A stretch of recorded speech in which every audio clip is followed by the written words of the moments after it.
A blessed day, my beloved brethren in Christ. Our devotion for today can be found in Mark chapter 14, verses 3 to 5, which says, "And being in Bethany, at the house of Simon the leper, as he sat at the table, a woman came having an alabaster flask of very costly oil of spikenard. Then she broke the flask and poured it on his head. But there were some who were indignant among themselves and said, 'Why was this fragrant oil wasted? For it might have been sold for more than 300 denarii and given to the poor.' And they criticized her sharply."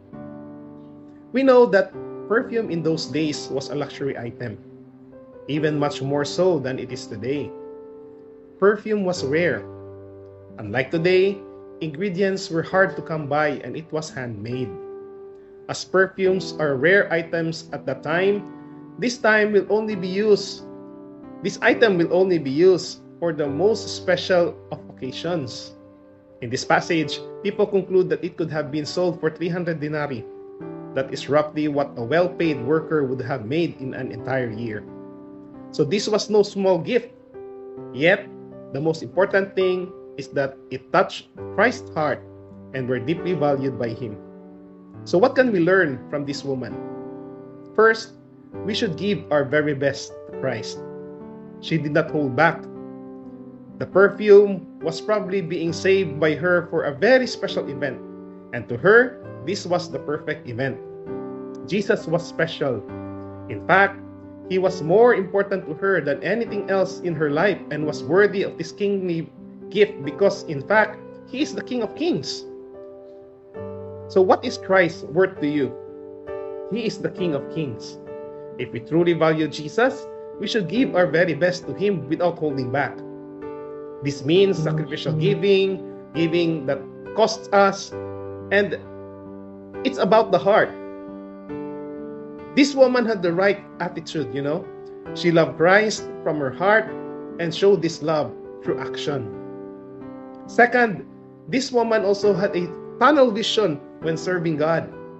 Some might have expected to receive praise after such a costly and selfless gift, but she was scolded rather than praised. Yet, she didn't care at all what other people thought, but only cared what Jesus taught. You see, our goal should also be to please God rather than man.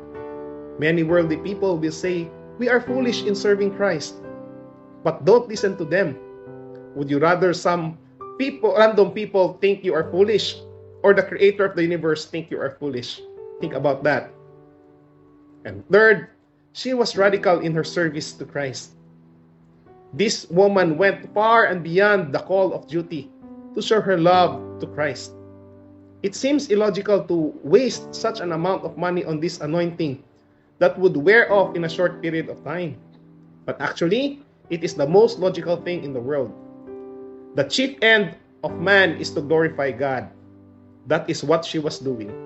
She was doing what she was created to do. Christ has the highest position in the universe and He therefore deserves the best that we have.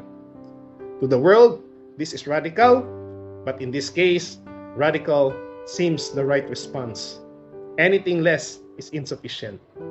May we find encouragement from the act of this woman in giving our very best to our Lord Jesus. Hallelujah. Okay, God bless you and keep you all. Shalom.